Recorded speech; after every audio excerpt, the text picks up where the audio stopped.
Hello dear students, our today topic is numerical of inverse Z transform. Students, in the previous lecture we have studied inverse Z transform. उसमें अपन ने एक method पढ़ा था direct division method. आज अपन जो method पढ़ेंगे partial इसके inverse Z transform के, उनमें जो फर्स्ट होगा आपका वो होगा पावर सीरीज एक्सपेंशन का, फिर लॉगरिथम का पढ़ेंगे और फिर पार्शियल फ्रैक्शन का पढ़ेंगे. तो इस तरीके से अपन अलग अलग मेथड से जेड इन्वर्स फाइंड आउट करना सीखेंगे. ठीक है students, inverse of Z transform. तो फर्स्ट क्वेश्चन है आपका कि find the Z inverse of Z upon Z plus 2 का होल स्क्वायर. तो स्टूडेंट्स यहाँ पर देखो, सबसे पहले हम क्या करेंगे, यू बार जेड को सर्च करेंगे. तो ये आपका क्या हो गया, यू बार जेड. इसको इस तरीके से लिख दिया. इसमें से स्टूडेंट नीचे से क्या किया हमने, जेड कॉमन लिया. तो जेड जब कॉमन लेंगे तो जेड की पावर भी कॉमन आएगी, इसलिए नीचे बाहर क्या कॉमन आया, जेड स्क्वायर कॉमन आ गया. अंदर क्या बचा, 1+2/z का होल स्क्वायर बचा. अब स्टूडेंट्स एक जेड जो है ये नीचे वाले से कैंसिल आउट हो गया. क्या बचा आपके पास, 1/z प्लस 1+2/z का होल स्क्वायर. अब स्टूडेंट्स इसको ऊपर ले जाएं तो क्या बन जाएगा, जेड इनवर्स बन जाएगा और इसकी भी पावर क्या हो जाएगी, -2 हो जाएगी. यहाँ से आपको स्टूडेंट्स क्या देखना है कि ये जो पार्ट है ये आपका फॉर्मूला बताया हुआ आपको, मैंने सेकंड सेम में बताया था और अभी हम दोबारा डिस्कस कर रहे हैं इस फॉर्मूले को. क्या होता है ये देखो, फॉर्मूला आपके पास सीरीज होती है 1 + x की पावर -2. तो हम जब इसे ओपन करते हैं तो वो क्या रहती है, 1 - 2x + 3x² -4x³ plus so on, इस तरीके से चलेगी. अब यहाँ पर देखो आपको क्या नज़र आ रहा है कि अगर x की जगह 2/z मान रहे हैं, x की जगह क्या है 2/z. तो यहाँ स्टूडेंट्स आप फर्स्ट और 2 लाइन को देखने के बजाय डायरेक्ट थर्ड लाइन को देखो मेरी. इसको भी समझना आप, ये भी लिख सकते हो. और इसका मतलब ये है स्टूडेंट्स कि जो एक्चुअल जो प्रोसेस होती है वो तो ये होती है, एक्चुअल जो फॉर्मूले के अकॉर्डिंग प्रोसेस होती है वो तो ये होती है. और जब हम इस पूरे पार्ट को सोल्व कर लेते हैं तो वैल्यू कितनी आएगी, 3 आएगी. इस पूरे पार्ट को सोल्व कर लेंगे तो आंसर क्या आएगा, -4 आएगा. तो इस तरीके से अपने पास वैल्यूज़ आती है. अब स्टूडेंट्स बात करें कि ये वाली जो चीज़ है ये हमने कहाँ लिखी है. तो देखो 2/z है तो 1 - 2, तो 1 - 2 x की जगह क्या लिखेंगे 2/z, तो ये रहा 2/z. फिर प्लस 3x² तो 2/z का स्क्वायर कर दिया. फिर -4 -4 2/z का क्यूब, तो 2/z का क्यूब कर दिया एंड सो ऑन. इस तरीके से हमने इसको सोल्व कर लिया. अब आ रहा है आपके पास स्टूडेंट्स जेड इन्वर्स. तो जेड इन्वर्स जो आपका पार्ट है, इस जेड इन्वर्स को, ये जो जेड इन्वर्स है इस जेड इन्वर्स को क्या लिख सकता हूँ मैं, 1/z. और इस 1/z को पूरे में मल्टीप्लाई कर देते हैं. तो यहाँ क्या बनेगा, पहली वैल्यू 1/z बनेगी, दूसरे में बनेगी -2, 2/z² हो जाएगा. यहाँ पर जेड 2 का स्क्वायर अपॉन z³ हो जाएगा, यहाँ पर 2 का क्यूब अपॉन z की पावर 4. इस तरीके से अपने पास ये वैल्यूज़ आ जाएंगी. उसके बाद में स्टूडेंट्स हम क्या करते हैं, इसको समेशन की फॉर्म में, यानी सीरीज को एक्सपेंशन किया हुआ है, इसको कंबाइन फॉर्म में लिखेंगे तो समेशन की फॉर्म में लिख सकते हैं. वो कैसे लिखा है वो देखो. अब आपको इसमें क्या क्या नज़र आ रहा है स्टूडेंट्स कि n की वैल्यू कंटिन्यूस इंक्रीज हो रही है. देखो 1, फिर 2 आ रहा है, फिर 3 आ रहा है, फिर 4 आ रहा है. इसका मतलब श्योर है कि एक तो क्या रहेगा अपने पास, n रहेगा. फिर दूसरी चीज़ अपने को क्या दिख रही है इसके अंदर स्टूडेंट्स कि जो 2 की पावर है वो कंटिन्यूस बढ़ रही है. क्या बढ़ रही है, जैसे 2 की पावर 0, 2 की पावर 1, 2 की पावर 2, 2 की पावर 3, 2 की पावर 4, इस तरीके से चलेगा. इसका मतलब ये हुआ कि जब हम n की वैल्यू 1 रखते हैं, यहाँ पे n की वैल्यू 1 रखी तो 2 की वैल्यू क्या बननी चाहिए, 0. तो n की वैल्यू 0, सॉरी 2 की वैल्यू 0, क्या 2 की पावर 0 कैसे बन सकती है कि जब हम n की वैल्यू 2 की पावर n-1 रखें, तो यहाँ n की वैल्यू 1 रखेंगे तभी तो 1 - 1 क्या होगा 0. और 2 की पावर 0 क्या होता है 1. यानी पहली वैल्यू कब बनेगी, जब हम अपने पास में 2 की पावर क्या आ जाए स्टूडेंट्स, n-1 आ जाए. और इसी से सारे चल रहे हैं. फिर देखो यहाँ पर अगर इस पार्ट को देखना है तो n की वैल्यू क्या है 3, 3 - 1 करेंगे तो क्या आएगा 2, तो 2 की पावर 2 आ रही है तो सही आ रहा है.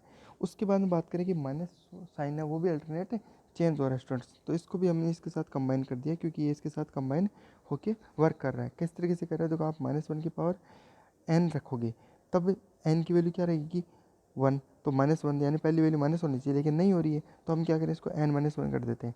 अब देखो पहली वैल्यू हो रही है 1 - 1 क्या हो रहा है 0, तो n-1 की पावर 0 1 होता है, तो पहली वैल्यू प्लस क्या आ रही है, तो इस वजह से हमने इसको क्या कर दिया, इसके साथ कंबाइन कर दिया.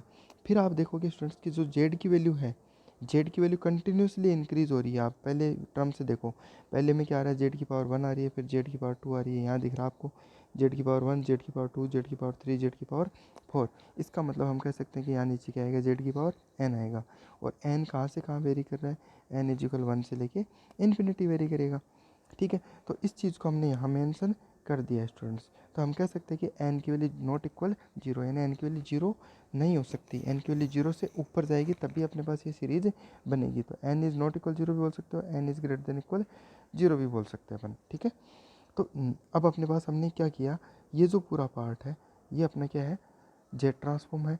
किसका जेड ट्रांसफॉर्म स्टूडेंट्स, अगर हम इसको लिखना चाहें तो इस पार्ट को, एक मिनट देखो यहाँ लिख देता हूँ।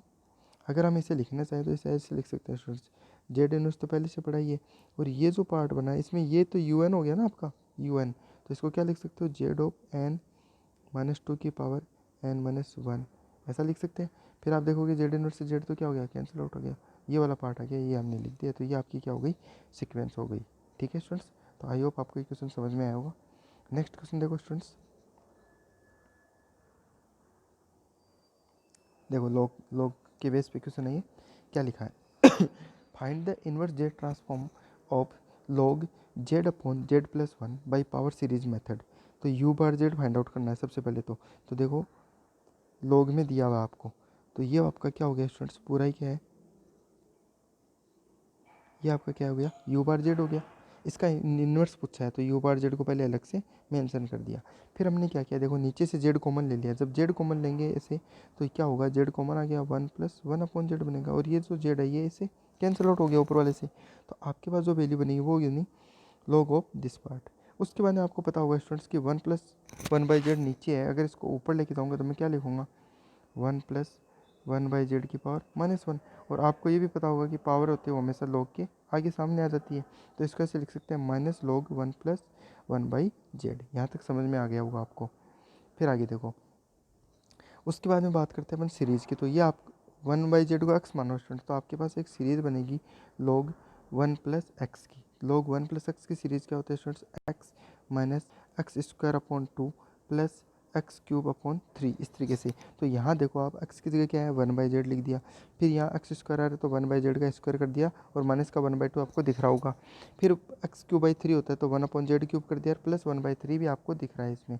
तो ये आपकी क्या बन गई, एक सीरीज़ है जो इसको एक्सपेंशन कर लिया, लॉग वन प्लस एक्स की सीरीज़ को हमने एक्सपेंड कर लिया। उसके बाद में देखो स्टूडेंट्स क्या हो रहा है कि यहाँ पर ये जो माइनस साइन है बाहर, इसको हमने अंदर मल्टीप्लाई कर दिया। तो क्या बनेगा, माइनस का वन बाई जेड, फिर ये जो माइनस माइनस क्या हो जाएगा, प्लस का one upon two Z square हो गया, माइनस का one upon three Z cube हो गया, एंड सो ऑन चलेगा। इसको भी हमने क्या किया, समेशन फॉर्म में लिख दिया। समेशन फॉर्म में कैसे लिखा, देखो माइनस पहले वाले में आ रहा है इस बार, तो हम लिखेंगे माइनस वन की पावर एन। एन का मतलब क्या हो गया, वन रखेंगे सबसे पहले, तो वन रखेंगे तो माइनस वन आएगा, तो ये वैल्यू बन सकती है। फिर जेड की पावर देखो माइनस एन लिखा है, क्यों, क्योंकि देखो एन की वैल्यू वन करेंगे तो पहली वैल्यू क्या बनेगी, जेड इनवर्स, और जेड इनवर्स नीचे जाएगा तो क्या बनेगा, वन अपॉन जेड। तो ये भी सही है। फिर एन देखो नीचे बढ़ रहा है, अगर आप देखो तो यहाँ वन आए, यहाँ पर टू आ रहा है, यहाँ पर थ्री आ रहा है, ऐसे four, one two three four इस तरीके से चल रहा है। इसका मतलब श्योरली अपॉन में क्या है, एन है। और इस पार्ट को अगर कंबाइन को देखो तो जेड का ट्रांसफॉर्म का जो फॉर्मूला होता है उसका होता क्या है, एन इक्वल वन से इन्फिनिटी कर दिया। ये आपका इतना पार्ट क्या हो गया, यू एन हो गया स्टूडेंट्स, ये क्या हो गया आपका यू एन। तो हम इस पार्ट को पूरे को एक साथ में लिखना चाहिए तो ऐसे लिख सकते हैं, Z transform of minus one की पावर एन अपॉन एन। और ये हम निकाल क्या रहे हैं, जेड इनवर्स। तो अगर इधर जेड इनवर्स करेंगे तो इसके पास भी क्या कर देंगे, जेड इनवर्स, और जेड इनवर्स से ये जेड क्या हो जाएगा, कैंसिल आउट हो जाएगा। फाइनली अपने पास क्या बचेगा स्टूडेंट्स, ये वाला पार्ट बचेगा। ये हमने यहाँ लिख दिया, ये आपका आंसर हो गया। आई होप आपको ये चीज़ भी समझ में आ गई होगी। तीसरा क्वेश्चन देखो स्टूडेंट्स, तीसरा क्वेश्चन क्या है कि find the Z inverse by partial fraction method. तो इस बार हमने कौन सा मेथड यूज़ करें स्टूडेंट्स, पार्शियल फ्रैक्शन। तो पार्शियल फ्रैक्शन आपको बहुत अच्छे से समझाया हुआ है स्टूडेंट्स, आपके अभी सेकंड सेम में था ये पार्शियल फ्रैक्शन। तो ये चीज़ आपको अच्छे से समझ में आई हुई है। तो इसी के बेस पे अपन इसको कर रहे हैं। देखो क्या लिखा हुआ आपको कि find the Z inverse Z upon two minus Z, और दूसरा लिखा हुआ है टू जेड माइनस वन। तो सबसे पहले तो स्टूडेंट्स हमने क्या किया, देखो यहाँ पे यू बार जेड को अलग कर लिया, ये रहा आपका यू बार जेड। अब इस यू बार जेड को हम कैसे लिख सकते हैं स्टूडेंट्स, आपको पहले ही बताया मैंने, इसको ऐसे लिख सकते हैं अपन, A upon two minus Z plus B upon two Z minus one, लिख सकते हैं ऐसा। ये लिखने के बाद हम स्टूडेंट्स क्या करते हैं, इसका ए और बी की वैल्यू निकालते हैं। कैसे निकालते थे कि ए की वैल्यू निकालनी है तो ए के नीचे वाले पार्ट को इक्वल टू 0 कर दो, तो जेड की वैल्यू 2 पुट करनी है। कहाँ करनी है, इस पहले वाले पार्ट को छुपा दो, जैसे इसको तो हमने छुपा दिया, रिमेनिंग पार्ट में जेड की वैल्यू 2 रख दो। तो क्या करोगे, ऊपर भी 2 आ जाएगा, नीचे 2 2 4 4 माइनस 1 3, तो आपके पास वैल्यू क्या आ जाएगी 3, 2/3 आ जाएगी। तो इस तरीके से हमने वैल्यू निकाल ली ए की वैल्यू। फिर हम क्या करेंगे, सिमिलरली हमारे स्टूडेंट्स क्या करेंगे, बी की वैल्यू निकालेंगे। ठीक है, तो हम दोनों वैल्यू निकालेंगे, ए और बी की वैल्यू, और वो यहाँ पुट कर देंगे। ऐसा ही किया अपने। ठीक है,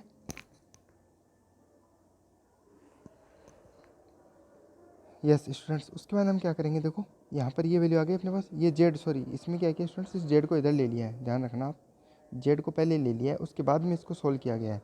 यहाँ देखो एक बार थोड़ा सा चेंजेज है, 2/3 तभी आ रहा था अपना। ये देखो यू बार जेड है, यू बार जेड में इस जेड को यहीं रखा है इसने। ठीक है, तो अगर इस जेड को यहाँ रखने का मतलब है कि इस जेड को हमने इंक्लूड नहीं किया है, तो हम रिमेनिंग पार्ट क्या है अपने पास में, ये वाला पार्ट है, इसको हटा दो। तो अब अपने पास क्या बचा, ओनली 1 बच रहा है यहाँ पे। ठीक है, अब इसको लिखो, तो क्या लिख सकते हैं, ए अपॉन 2 माइनस जेड और plus B upon 2 Z minus 1, ऐसा लिखा हुआ है। ठीक है, तो यहाँ देखो जब जेड की, सॉरी ये सही तरीके से नहीं लिखा हुआ है स्टूडेंट्स, जेड माइनस 2 है, 2 माइनस जेड, इसको देखो मैं 2 लिख देता हूँ, 2 माइनस जेड है। तो ए की वैल्यू जब निकालते हैं तो नीचे वाले पार्ट को 2 माइनस जेड को क्या करेंगे, इक्वल टू 0 करेंगे, तो जेड की वैल्यू कितनी आएगी 2, और ये जेड की वैल्यू 2 कहाँ रखनी है, इसको छुपा दो, इसको छुपा के लिख दो। तो जेड की वैल्यू 2 रखेंगे, 2 2 4 4 माइनस 1 क्या हो जाएगा 3, तो ए की वैल्यू क्या आ जाएगी स्टूडेंट्स 1/3 आ जाएगी आपके पास में। तो ये वैल्यू आई है। ठीक है, फिर दूसरी वैल्यू निकालेंगे सिमिलरली, तो वो क्या आ जाएगी 2/3 आ जाएगी, और ये जेड को क्या कर दिया हमने यहाँ डिवाइड कर दिया स्टूडेंट्स। तो यहाँ से you bar Z upon Z क्या आ गया, ये वैल्यूज़ आ रही है। ठीक है, ये निकाल सकते हैं। इसमें भी क्या किया, देखो 2 को कॉमन ले लिया, यहाँ से 2 को कॉमन ले लिया तो जेड माइनस 1/2 बन गया है। यहाँ तक एकदम इजीली कर सकते हैं हम। उसके बाद में क्या किया हमने, ये जो जेड था नीचे, इसको क्रॉस मल्टीप्लिकेशन से वापस ले गए, यहाँ पे वापस ले गए, तो देखो यहाँ पर जेड अपॉन जेड माइनस 2 बन गया, यहाँ पर Z upon Z minus half बन गया। ठीक है, अब हम निकालते हैं स्टूडेंट जेड इनवर्स। तो जेड इनवर्स क्या होता है, Z inverse you bar Z, यहाँ -1/3 कर दिया, यहाँ जेड इनवर्स किसका निकाल रहे हैं, इसका, यहाँ पर जेड इनवर्स किसका हो गया, ये हो गया। अब स्टूडेंट्स आपने एक फॉर्मूला पढ़ा होगा कि जेड ट्रांसफॉर्म ऑफ ए की पावर एन, और आज भी इसके बारे में डिस्कस किया है या फिर प्रीवियस लेक्चर में किया होगा मैंने, इसका होता है जेड अपॉन जेड माइनस ए होता है। तो अगर मैं स्टूडेंट्स ए की जगह 2 कर दूँ तो यहाँ पर जेड अपॉन जेड माइनस 2 आ जाएगा, तो ये तो दिख रहा है। तो मैं क्या लिख सकता हूँ 2 की पावर एन, तो ये देखो 2 की पावर एन लिख दिया। सिमिलरली यहाँ पर अगर मैं स्टूडेंट्स ए की जगह 1/2 कर देता, तो यहाँ पर मेरे पास क्या था 1/2, तो ये देखो इसका आंसर क्या आ जाएगा 1/2 की पावर एन आ जाएगा। तो इस तरीके से स्टूडेंट्स हम इसका आंसर निकाल सकते हैं। तो आई होप आपको ये क्वेश्चन समझ में आए होंगे तीनों। फिर भी स्टूडेंट्स कोई दिक्कत हो आपको तो आप मेरे से पूछ लेना। ठीक है, तो यह है आपका numerical of inverse Z transform का लेक्चर। Thank you.